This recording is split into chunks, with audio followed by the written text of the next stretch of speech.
today, money.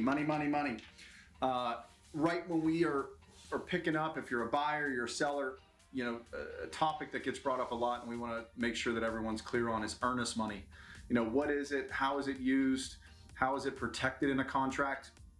You know, really, if you're a buyer or seller, it's good to understand what that earnest money is. So earnest money in general terms is either hand money. You'll hear a lot of different terms: hand money, security deposit, you know, ideally, or really just an earnest money amount. And so it is more or less good faith money.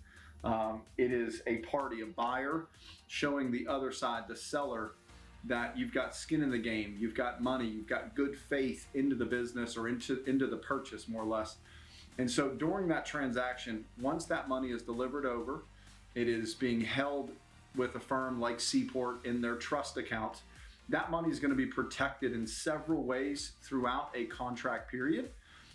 Once that contract is bound, the first really period that you're going to be able to protect that earnest money as a buyer is going to be your inspection period, also known as your due diligence period.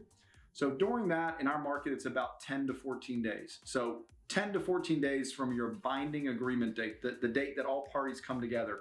The buyer's going to have the right to go in, inspect the property, you know, check for anything inside, outside, and if they find anything that they don't feel comfortable with, they can retain that earnest money or request it to be refunded back to the buyer with no fault.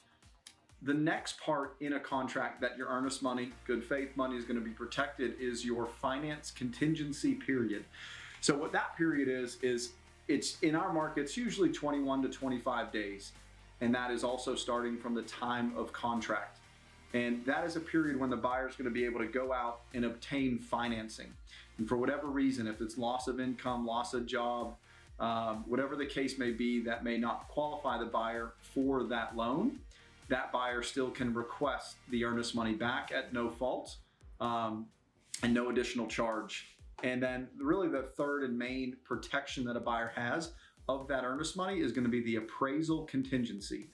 So that period also goes along kind of cohesive with the finance contingency period, 21, 25 days typically in our market. And so for whatever reason, if a listed property and contract price is $100,000, if that appraisal comes back at 95, the lender can only loan up to the appraisal amount.